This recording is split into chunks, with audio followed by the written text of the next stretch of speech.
Riley Santos sat at the back of the combat simulation chamber, watching her performance scores flash red across the holographic display.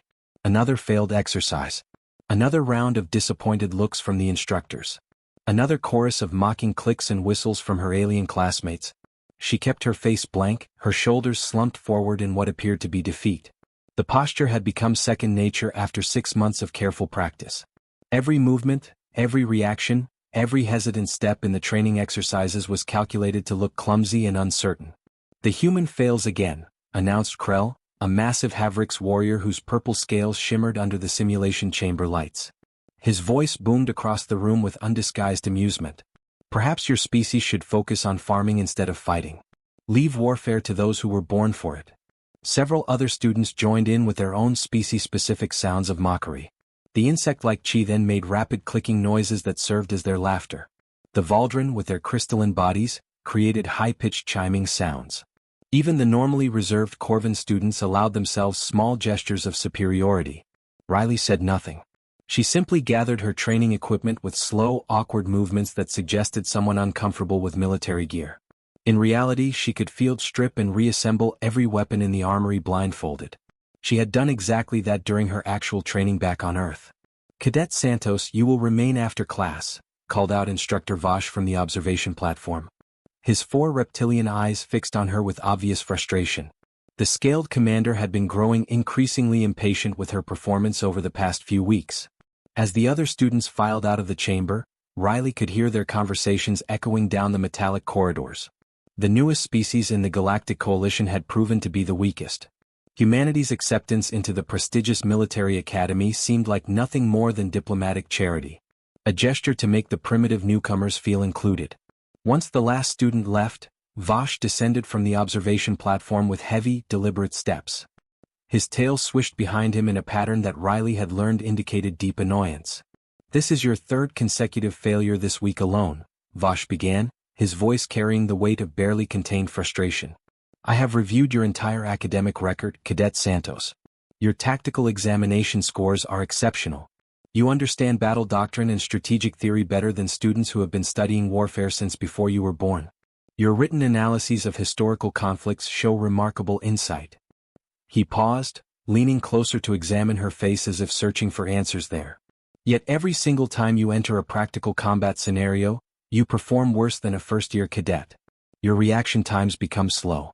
Your aim becomes uncertain. Your decision-making turns hesitant and confused. Explain this contradiction to me." Riley met his gaze with carefully practiced uncertainty. She let her eyes dart away after a moment, as if unable to maintain eye contact under pressure. "I'm sorry, sir. Perhaps the simulations moved too quickly for human reflexes. My species is still new to this kind of advanced technology." "Unacceptable excuse," Vosh snapped. He pulled up data on his handheld display, scrolling through screens of information. "Your reaction time measurements in isolated tests are perfectly adequate. When we test your reflexes separately from combat scenarios, you perform within acceptable parameters. Your marksmanship scores on static ranges are satisfactory. Your physical fitness evaluations meet minimum standards." He turned the display toward her, showing graphs and charts that documented every aspect of her performance. "The problem only manifests when these abilities must work together in combat situations. It is as if you become an entirely different person the moment actual tactical pressure is applied. Some of my colleagues believe you are experiencing a psychological breakdown under stress. Others think you simply lack the proper warrior instinct that combat requires." Riley forced herself to look down at her boots, letting shame color her expression.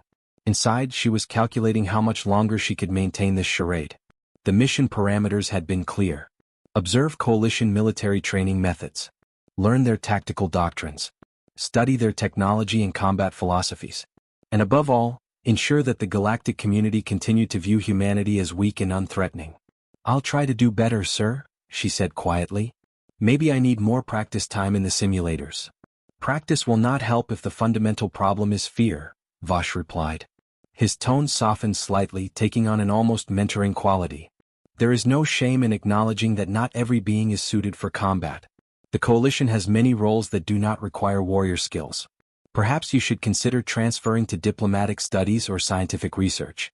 Your analytical mind would serve you well in those fields." "I want to stay in the combat program, sir." Your wants are irrelevant if you cannot meet the standards. Vosh deactivated his display and crossed his arms across his chest. Your mandatory career evaluation is scheduled for 2 weeks from today. You will be assessed by a panel of senior instructors. If you cannot demonstrate significant improvement by that time, I will have no choice but to recommend your removal from this program. Riley nodded slowly, letting the weight of that statement show on her face. I understand, sir. I won't disappoint you. You have already disappointed me, Cadet Santos. The question now is whether you can stop disappointing yourself. Vosh dismissed her with a gesture, and Riley left the simulation chamber with the same shuffling, uncertain gait she had perfected. She walked through corridors filled with other students, all of whom seemed to carry themselves with natural martial confidence. They moved like predators, these aliens. Even the herbivorous species had evolved on worlds where survival required constant vigilance and the ability to fight when necessary. Humans, according to the official coalition assessment, came from a relatively peaceful garden world. A place where evolution had favored cooperation over combat, intelligence over instinct. The report that Earth had submitted to the coalition during first contact had painted humanity as philosophical farmers and scientists who had never developed serious military capabilities. It was a beautiful lie, constructed by some of the most brilliant strategic minds humanity had ever produced. Riley reached her assigned quarters and palmed the entry sensor. The door slid open to reveal her roommate, Kess, sprawled across her bunk while reviewing lesson materials on a data tablet. The Yenari female looked up as Riley entered, her large amber eyes studying Riley with an expression that seemed more thoughtful than usual. Another bad day in simulations? Kess asked. Her voice carried genuine sympathy rather than mockery. Unlike many students, Kess had never joined in the ridicule of human capabilities. They're all bad days, Riley replied, dropping her training gear on her own bunk. Instructor Vosh says I have 2 weeks to improve or I'm out of the program. Kess set down her tablet and sat up, her tail curling around her legs in a gesture of concentration. You know what's strange? I've been your roommate for 6 months now. I've seen how you move when you think no one is watching. The way you catch things that fall before they hit the ground. How your eyes track movement patterns in crowded spaces. You don't move like someone who's clumsy or slow. Riley felt a slight chill run down her spine but kept her expression neutral. What do you mean? I mean, Kess said slowly, that I'm starting to wonder if you're pretending to be bad at combat. Though I cannot imagine why anyone would do such a thing. The Academy network crash happened at exactly 1400 hours on a Tuesday. Students across the facility lost access to their course materials, communication systems, and entertainment feeds all at once. Within minutes, the technology department mobilized to identify the problem. A third-year student named Torm, a Valdran with crystalline fingers perfect for interfacing with computer systems, traced the problem to a corrupted data node in the archive section. He worked quickly to repair the damage, routing through backup systems and clearing corrupted files. In the process, his access protocols accidentally breached a sealed military database that should have been completely isolated from the student network. Torm noticed the breach immediately. Years of training had taught him to recognize when he had accessed something he should not see. His first instinct was to back out and report the security flaw to his instructors. But curiosity made him pause. The file structure showed military operation records, all marked with high-level classification seals.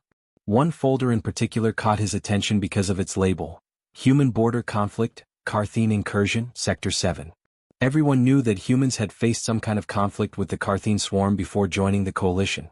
The official reports described it as a minor skirmish that had been resolved through diplomatic channels.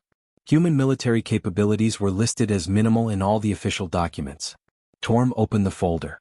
Inside were dozens of combat recordings, each one marked with dates from approximately 2 years earlier. He selected one file at random and watched as his display filled with helmet camera footage. The recording showed a perspective from inside a human combat suit. The heads-up display indicated the operator was alone, moving through the wreckage of what appeared to be a civilian transport ship. Bodies floated in the zero gravity, both human and alien. Then the Kartheen appeared. Dozens of them, their insectoid bodies moving with terrifying speed through the corridors. What happened next made Torm's crystalline structure resonate with shock. The human operator moved like liquid death. Every motion was precise and economical. Weapons fire eliminated targets with impossible accuracy. The human used the environment with brutal creativity, turning debris into weapons and using gravity shifts to disorient enemies. In less than 4 minutes, 37 Kartheen warriors lay dead, and the human operative had sustained only minor damage to their armor. The footage continued, showing the same operator clearing section after section of the ship. The Kartheen kept coming and the human kept killing them. The final body count displayed at the end of the recording showed 143 enemy casualties. 1 human operator. 0 friendly losses. Torm sat frozen, watching the final moments where the humans secured the ship's surviving civilians and transmitted evacuation coordinates. The operative's voice came through the recording only once, responding to a coalition distress call. Ghost 7 responding. Packages secure. Send retrieval. The voice was female. Young. And completely calm despite the carnage she had just created. Torm knew he should delete the file and forget what he had seen. Instead, he copied a short segment showing the most impressive combat sequence. Just 30 seconds of footage. He told himself he needed evidence to report the security breach properly. But when he met his friends for evening meal, he found himself sharing the clip. "You need to see this," he said, transferring the file to their devices. "I think the coalition has been lying to us about humans." The footage spread like fire through the Academy network. By morning, nearly every student had seen it. By afternoon, they had discovered more clips that Torm had unknowingly left accessible through his initial breach. Each recording showed the same operator, designated only as Ghost 7, performing impossible combat feats against Kartheen forces. The Academy exploded with speculation and debate. Students who had mocked human weakness now watched in stunned silence as one of those supposedly weak humans dismantled entire enemy formations. The clips showed tactical thinking that surpassed anything in their textbooks. They showed reflexes that matched or exceeded the fastest species in the coalition. They showed a level of controlled violence that seemed at odds with humanity's diplomatic reputation. In the combat simulation facility, a group of students gathered around a holographic display, reviewing the footage frame by frame. Krell, the Havrick's warrior who had mocked Riley just days before, watched with his scales darkened in confusion. "The speed is impossible," he insisted. "No species from a garden world develops combat instincts like this. Look at how she reads the enemy movements. She predicts their actions before they happen." The report said humans had no significant military experience before first contact, added a Chi-Then student, her compound eyes reflecting the display. "But this operative fights like someone who has trained for warfare since childhood. This is not the work of an amateur species." Across the Academy, similar conversations erupted. The mysterious ghost of Sector 7 became an instant legend. Students debated whether this was an exceptional individual or representative of broader human capabilities. The official human delegation to the coalition had claimed their species was relatively peaceful. The footage suggested otherwise. Riley heard about the leaked footage during her morning tactical theory class. She watched students whispering and passing data between their devices instead of paying attention to the lecture. One student near her was reviewing a clip on his display, and she caught a glimpse of familiar helmet camera perspective. Her blood turned cold. She recognized that footage instantly. Sector 7. The civilian transport rescue. One of her earliest operations against the Kartheen. She had been 20 years old, fresh from advanced training, and terrified despite her preparation. The helmet camera had recorded everything, and those recordings were supposed to be sealed in classified archives for 50 years under the terms of humanity's coalition membership agreement. Riley kept her expression carefully neutral, but her mind raced through implications and contingencies. If students had accessed those files, the instructors would know within hours. Questions would be asked. Investigations would begin. Her cover might hold if only 1 or 2 clips had leaked, but if the entire archive was compromised, someone would eventually connect the ghost of Sector 7 to the clumsy human cadet who could not pass a simple combat simulation. After class, Riley returned to her quarters to find Kess waiting with an unusual intensity in her amber eyes. The Yenari female had her data tablet active, displaying a frozen frame from one of the leaked videos. "Have you seen these recordings?" Kess asked without preamble. "Everyone is talking about them. They show a human soldier who fights like a legend from ancient warrior tales." Riley glanced at the screen and shrugged with practiced indifference. "I heard some files leaked. It's probably exaggerated or edited." "I watched you catch that equipment tray yesterday," Kess said quietly, "when it fell from the storage rack. You moved so fast the others did not even see it happen. But I saw. Your hand moved exactly like this." She played a segment of footage showing the ghost operative catching a piece of debris mid-flight and using it as a weapon in one smooth motion. The movement pattern was identical. "That was just reflexes," Riley said, but she could hear the weakness in her own excuse. Kess paused the video and looked directly at Riley. The way the ghost moves in these recordings. The tactical choices. The fighting style. I keep seeing the same patterns in you when you think no one is watching. Small things. A weight shift. An angle of observation. Yesterday in the cafeteria when those students started fighting, you positioned yourself perfectly to control the entire room. Just like the ghost does before engaging enemies. Riley said nothing. Her mind calculated response options and risk assessments. Who are you really? Kess asked. The leaked footage kept coming. Every day brought new clips from the classified archives, each one more impressive than the last. Students gathered in common areas to watch the ghost of Sector 7 perform feats that seemed impossible for any single operative. One recording showed the ghost boarding a Kartheen command vessel alone, fighting through 300 meters of hostile corridors, and destroying the ship's navigation core before escaping on a stolen fighter. Another showed a hostage rescue where the ghost eliminated 47 enemies in complete darkness using only thermal signatures and sound. A third displayed a defensive action where the ghost held a strategic checkpoint alone against wave after wave of Kartheen attackers for 6 hours until reinforcements arrived. The academy descended into chaos. Instructors held emergency meetings. Security teams investigated how the files had been accessed. Students debated endlessly about what these recordings meant for their understanding of humanity. The species they had dismissed as weak newcomers had apparently been hiding a warrior tradition that rivaled the most fearsome cultures in the coalition.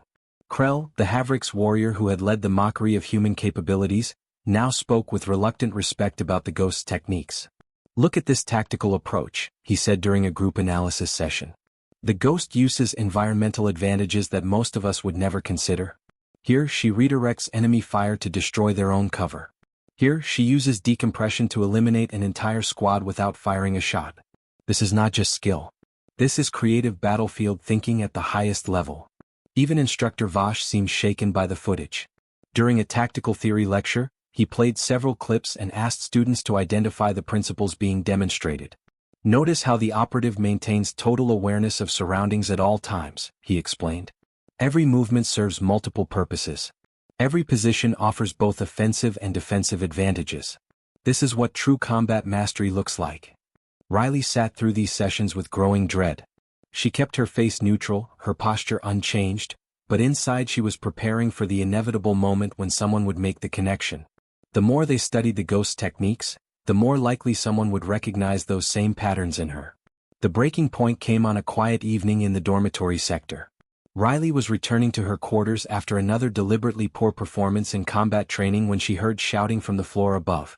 She climbed the stairs and found a group of students gathered around two Valdren who were engaged in a physical confrontation over some personal dispute. The situation escalated quickly. One Valdren shoved the other into a wall hard enough to crack the metal paneling. The second responded by drawing a practice knife from his belt. The weapon was supposedly non-lethal, but Riley knew it could still cause serious injury if used against crystalline biology. The crowd of students backed away, uncertain how to intervene. Valdren could shatter each other if struck in the right locations. No one wanted to step between two angry individuals who could cut through flesh and bone with their natural edges. Riley moved without thinking. Her training overrode her cover instincts. She crossed the distance in 3 quick steps, her hand snapping out to intercept the knife-wielding Valdren's wrist at precisely the right angle and pressure point. The knife clattered to the floor. In the same motion, she shifted her weight and used the Valdren's momentum to guide him away from his opponent, positioning her body to block any further aggression. The entire sequence took less than 2 seconds. By the time the watching students processed what had happened, Riley had already separated the combatants and kicked the knife away to a safe distance. Then she realized what she had done. The way she had moved. The precision of her intervention. The tactical positioning. It was exactly what the ghost would have done in the leaked footage. She looked up and found Kess staring at her from the edge of the crowd. Her roommate's amber eyes were wide with recognition and certainty. Riley released the Valdren and stepped back, forcing herself back into her usual uncertain posture. But it was too late. She had shown her true capabilities in front of witnesses. As the crowd dispersed and the two Valdren were escorted away by dormitory supervisors, Riley felt Kess fall into step beside her. "My quarters?" "Now," Kess said quietly. "We need to talk and you cannot pretend anymore." They walked in silence back to their shared room. Once inside with the door sealed, Kess activated a privacy field that would prevent anyone from listening to their conversation. The subtle hum of the interference generator filled the small space. "That move you just used," Kess began, her voice steady but intense. "I have watched the Ghost use that exact technique in 4 different recordings. The angle of interception. The pressure point application. The tactical positioning afterward. It was identical." Riley considered denying it, but she was tired of lying to someone who had been nothing but kind to her. Kess deserved better than more deception. And perhaps more importantly, the situation was already compromised. The leaked footage had destroyed any chance of maintaining her cover much longer anyway. "How long have you known?" Riley asked. "I suspected after the equipment tray incident. I became certain tonight." Kess sat on her bunk, her tail curling in agitation. "You are the Ghost of Sector 7. You are the operative in those recordings. Which means everything about your performance here is deliberate. You have been pretending to be incompetent." Riley nodded slowly. "Yes." "What? What possible reason could you have for hiding your abilities? For allowing everyone to mock you and your species? 4 failing exercises that you could obviously complete with ease." Riley moved to the window and looked out at the orbital station's view of the planet below. She had known this conversation would come eventually. The mission planners had prepared her for various scenarios where exposure might occur. But now that the moment had arrived, she found herself uncertain how much to reveal. "How much do you know about humanity's first contact with the Coalition?" Riley asked. "Only what everyone knows. Your species sent a diplomatic vessel 3 years ago. You expressed interest in joining the galactic community. The Coalition evaluated your technology and culture and granted provisional membership." "That is the official story," Riley agreed. "But it leaves out important context. We first encountered the Coalition because Kartheen raiders were attacking our colony worlds. We had been fighting the Kartheen for 5 years before we even knew other spacefaring species existed. That war was brutal. It taught us things about combat and survival that most Coalition species have never needed to learn." Kess leaned forward, her ears angled in concentration. "I do not understand. If you had been fighting a war, why did your delegation claim you were a peaceful species?" "Because we made a strategic decision." Riley turned from the window to face her roommate. "When we finally made contact with Coalition forces, we had just finished pushing the Kartheen back from our territory. We had developed weapons and tactics specifically designed to fight them. We had trained an entire generation for warfare. But we also realized something important." She paused, organizing her thoughts carefully. "The galaxy is filled with species who have been part of the Coalition for centuries. They have established power structures, military hierarchies, and political alliances. If we had arrived announcing that we were a warrior species with advanced combat capabilities, we would have been seen as a threat. Other species would have viewed us with suspicion. We would have been isolated or possibly even preemptively attacked." "So you lied," Kess said. "We chose to be underestimated," Riley corrected. "We submitted reports describing Earth as a peaceful garden world. We downplayed our military strength. We sent diplomatic delegations that emphasized our interest in trade and cultural exchange. And we sent people like me to places like this academy? To spy. To learn," Riley said firmly. "I am here to study Coalition military doctrine and training methods. To understand how your different species approach warfare. To identify strengths and weaknesses in galactic combat philosophy. While everyone sees me as a weak student who barely belongs here, I am absorbing everything about how the Coalition fights." Kess was quiet for a long moment, processing this information. "There are others like you? Other humans pretending to be incompetent while learning our secrets?" "I cannot give you specific numbers. But yes, we have operatives in various Coalition facilities." "This is a massive deception," Kess said, her voice carrying both awe and concern. "Your entire species is running an intelligence operation against the Coalition while pretending to be harmless newcomers." "We prefer to think of it as strategic positioning," Riley replied. "Humanity's leaders are still deciding our long-term approach to galactic relations. Do we reveal our true capabilities and risk being seen as dangerous? Or do we maintain the fiction of weakness and use that underestimation as an advantage? The information I gather here helps inform that decision. And what happens now that I know the truth?" Riley met her roommate's eyes directly. "That depends on what you choose to do with this information." The attack came 3 days after Riley's conversation with Kess. The Academy's morning routine proceeded normally until the proximity alarms began screaming throughout the orbital facility. Students looked up from their breakfast meals and morning exercises as emergency lights bathed every corridor in pulsing red. "All personnel, this is not a drill," announced the automated security system. Hostile vessels detected on approach vector. Combat stations activate defensive protocols. Non-combat personnel proceed to evacuation zones. Riley's blood went cold.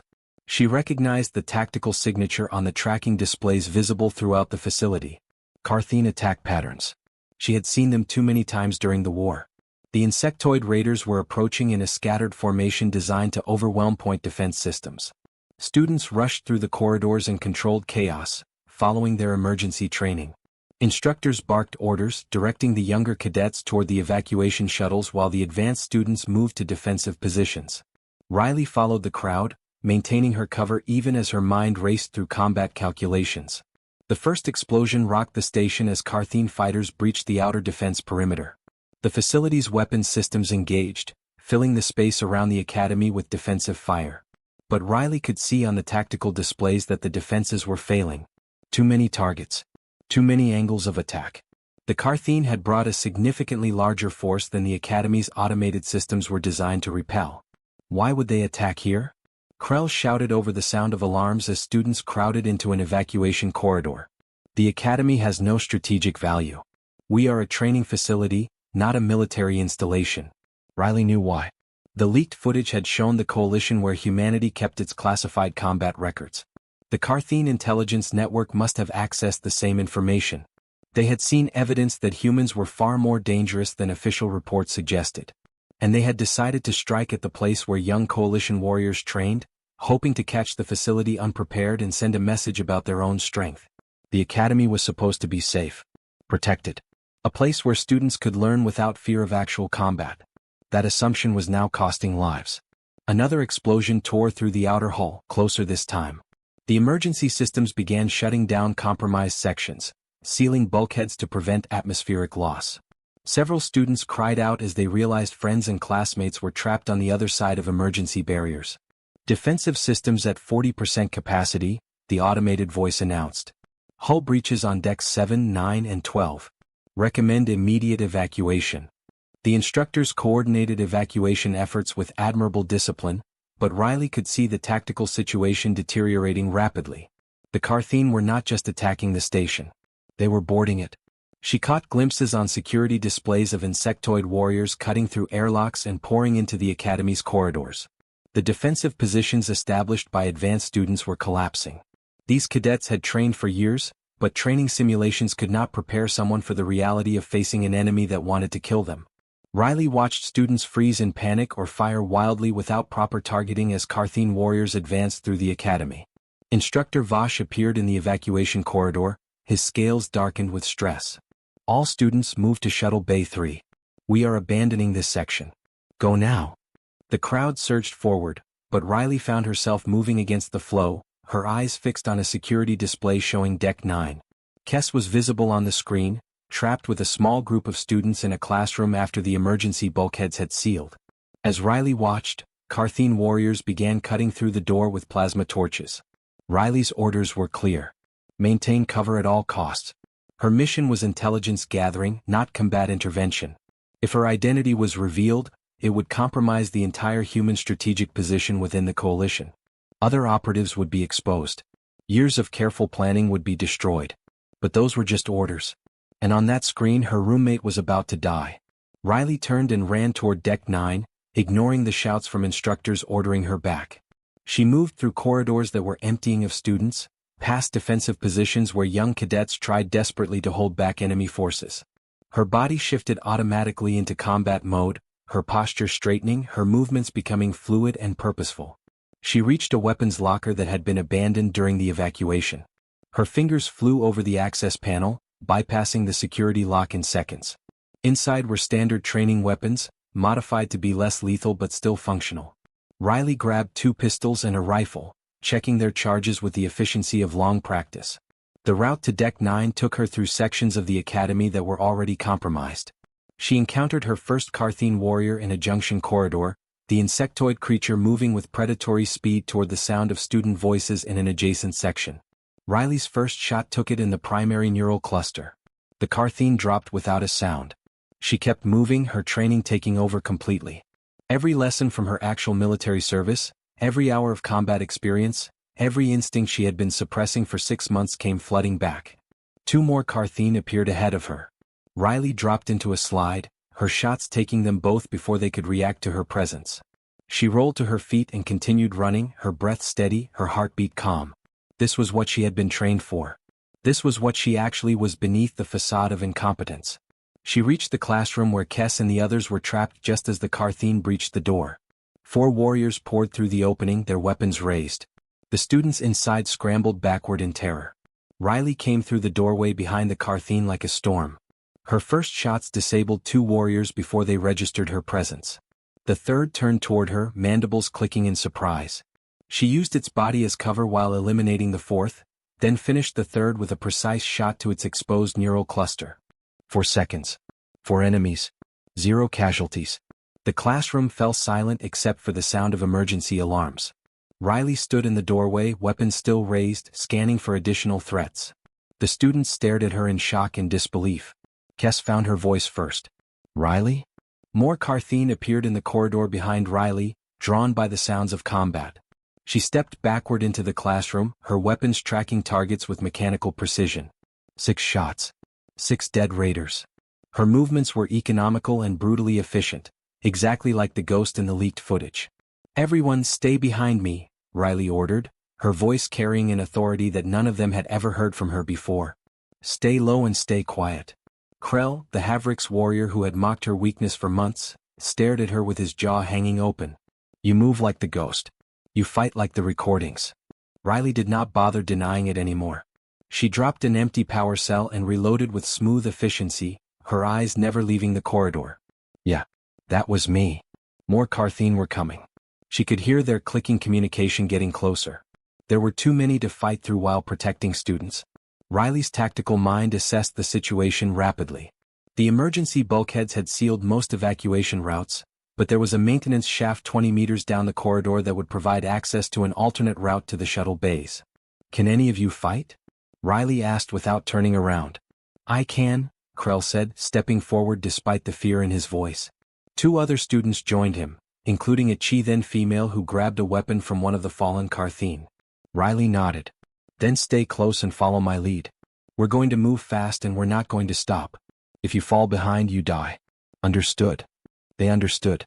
They had just watched her eliminate 10 enemy warriors in under a minute. Whatever questions they had about who she really was could wait until they survived.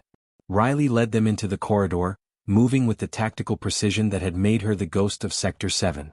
Behind her, students who had watched her fail simulation after simulation now witnessed what she truly was. The weakest human in the academy had just become their only hope for survival. Riley led her group through the maintenance shafts and emergency corridors, fighting when necessary and avoiding combat when possible. Her tactical decisions were flawless. Every turn she chose, every moment she decided to engage or retreat, kept her group alive while Kartheen warriors fell around them. By the time they reached the evacuation shuttles, word had spread throughout the surviving students and instructors.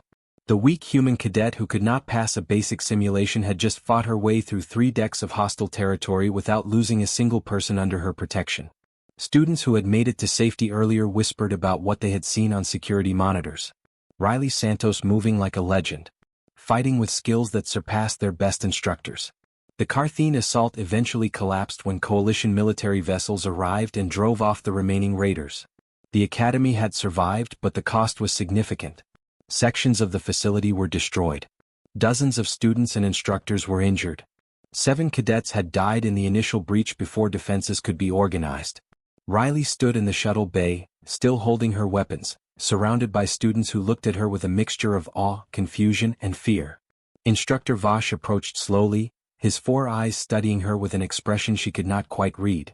Cadet Santos, he said quietly. I think we need to have a very different conversation than the one I planned for your career evaluation. 3 days later, Riley stood in a formal hearing chamber deep within Coalition headquarters. The tribunal consisted of 5 senior military commanders representing the major species in the Coalition. They sat behind a curved desk that dominated the room, their expressions ranging from curious to hostile. Admiral Thross, a grizzled Corvan with battle scars across his armored hide, spoke first. Cadet Riley Santos. Or should we call you by your actual military designation? Ghost 7, I believe? Riley stood at attention in her dress uniform. A real one this time, not the Academy training outfit. The uniform of Earth's Special Operations Command, with medals and commendations that told a very different story than her Academy record suggested. Riley Santos is my real name, sir. Ghost 7 was an operational call sign during the Kartheen conflict. A conflict you failed to mention was quite so extensive, added Commander Shellix, her crystalline structure flickering with agitation. The official reports from Earth described minor border skirmishes. The footage we have now reviewed shows a full-scale war involving thousands of casualties on both sides. The reports described what human leadership chose to share, Riley replied carefully. Nothing in those reports was technically false. We simply did not provide complete information about the scale or intensity of our military operations. Admiral Throst leaned forward. Let us be very clear about what you did, Cadet Santos. You enrolled in our most prestigious military academy under false pretenses. You deliberately performed below your capabilities to maintain a cover identity. You conducted intelligence gathering on coalition military doctrine and training methods. And based on our investigation over the past 3 days, you are not alone. We have identified at least 47 other human students across various coalition facilities who show similar patterns of suspiciously poor performance combined with excellent theoretical knowledge. Riley said nothing. There was nothing to say. They had discovered the truth. This is espionage, Commander Shellix stated flatly. Your species engaged in systematic deception against the coalition while claiming to seek peaceful integration. Some members of this tribunal believe we should charge you with crimes and expel humanity from the coalition entirely. That is certainly your right, Riley acknowledged. But before you make that decision, I would like to explain our reasoning. Admiral Throst gestured for her to continue. Speak. Riley took a breath and chose her words carefully. When humanity first encountered the Kartheen, we were alone. We had just developed faster-than-light travel. We had no allies, no understanding of galactic politics, and no knowledge that a larger community of species even existed. The Kartheen attacked our colony worlds without warning or mercy. We had to learn how to fight them or face extinction. She paused, making sure each tribunal member was listening. We learned very well. We developed tactics and weapons specifically designed to counter Kartheen advantages. We trained soldiers who could match their speed and exceed their tactical thinking. We won that war through determination and adaptation. But winning came at a terrible cost. Millions died. Entire colonies were destroyed. An entire generation grew up knowing nothing but warfare. And when we finally encountered coalition forces, we realized something important. The galaxy already had established powers, ancient alliances, and complex political structures. If we had arrived announcing ourselves as a warrior species that had just defeated the Kartheen in open combat, how would you have reacted? Commander Shellix's crystalline structure dimmed slightly. We would have been concerned about a potential new military threat. Exactly, Riley said. You would have quarantined us, restricted our access to technology, and watched us with suspicion. Other species that had suffered from Kartheen raids might have been grateful, but others would have seen us as dangerous newcomers. We would have been isolated before we even had a chance to integrate into galactic society. So we made a strategic choice. We presented ourselves as peaceful and relatively unsophisticated. We downplayed our military capabilities. We let you underestimate us. And yes, we sent operatives like me to study your military institutions from the inside. Admiral Throst drummed his claws on the desk. You made the entire coalition believe you were weak. You let us mock your species while you gathered intelligence on our defenses and tactics. Yes, sir. And in doing so, we learned valuable information that will help humanity find its proper place in galactic society. But more importantly, we also learned something else. Riley met the Admiral's eyes directly. We learned that the Coalition's military doctrine has significant vulnerabilities. Your training focuses heavily on species-specific advantages and established tactical frameworks. You have not faced a peer-level threat in generations. The Kartheen exploit these weaknesses, which is why they continue to conduct successful raids despite being technologically inferior. During the Academy attack, I watched students who had trained for years freeze in actual combat because their training never prepared them for a real enemy that fights back. The tribunal members shifted uncomfortably. Riley pressed her advantage. Humanity learned to fight through desperation and necessity. We developed tactics that do not rely on having the best technology or the strongest biology. We learned to use creativity, adaptability, and unconventional thinking to defeat enemies that should have overwhelmed us. These are the lessons I came to the Academy to compare against coalition doctrine. And these are the lessons that saved lives during the Kartheen attack. A long silence filled the chamber. The tribunal members exchanged glances, having some kind of wordless communication that Riley could not interpret. Finally, Admiral Thross spoke again. What you describe is both an insult and an opportunity. You deceived us, yes. But you also identified real weaknesses in our military training. The students you saved speak highly of your combat leadership. Even Instructor Vosh, who recommended your removal from the program just weeks ago, now says you demonstrated tactical excellence beyond any cadet he has trained in 30 years. He stood from his seat, and the other tribunal members followed his lead. Humanity will not be expelled from the coalition. Your deception, while problematic, came from understandable strategic thinking. However, there will be consequences and conditions. Riley braced herself for whatever was coming. First, all human operatives currently embedded in coalition facilities will reveal their true identities and capabilities. No more deception. Second, Earth will provide complete and honest accounting of your military capabilities, technology, and combat experience. Third, you will share your tactical knowledge and training methods with coalition forces. Admiral Thross walked around the desk to stand directly in front of Riley. And fourth, you, Riley Santos, will accept a position as combat instructor at the Academy. Not as a cadet. As faculty. You will teach coalition students the lessons humanity learned fighting the Kartheen. You will help us address the vulnerabilities you identified. And you will do so openly as a recognized expert rather than a hidden operative. Riley's mind reeled. This was not what she had expected. Sir, I'm only 23 years old. The other instructors have decades of experience. And you have combat experience against an enemy that continues to threaten coalition space. You have demonstrated tactical thinking that saved lives when our trained defenders failed. Age is irrelevant. Capability is what matters. Commander Shellick stepped forward, her tone less hostile now. Your species played a dangerous game, Riley Santos. But perhaps it was the right game to play. The coalition has grown comfortable, secure in our established ways.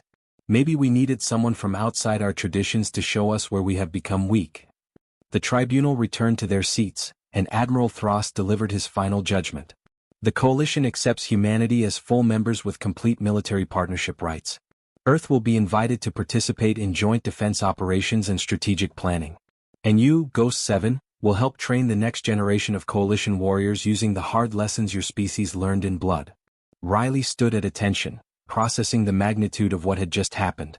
Her mission to gather intelligence had transformed into something entirely different. Humanity's secret was exposed, but instead of punishment, they were being offered true partnership. One more thing, Admiral Thross added with what might have been amusement in his voice.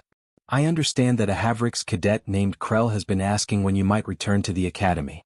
Apparently he wants to apologize for calling humans weak and request personal combat training. You may have quite a few students eager to learn from someone they once mocked. Riley allowed herself a small smile. I look forward to teaching them, sir. All of them. The hearing concluded and Riley was dismissed. As she walked through the corridors of Coalition headquarters, she thought about Kess and the other students waiting back at the Academy. She thought about the instructors who would now be her colleagues rather than her evaluators. She thought about the dozens of other human operatives who would soon step out of the shadows and reveal who they truly were. Humanity had taken an enormous risk with their deception. But perhaps, in the end, they had done something more valuable than simply gathering intelligence. They had forced the coalition to look at itself honestly and recognize where complacency had created weakness. And now, working together, both humanity and the coalition would be stronger for it. Riley Santos, the cadet who pretended to be weak, would return to the Academy as Professor Santos, combat instructor. The ghost of Sector 7 would finally step into the light. And the students who once mocked her would learn what real warriors already knew, that true strength often hides behind unexpected faces.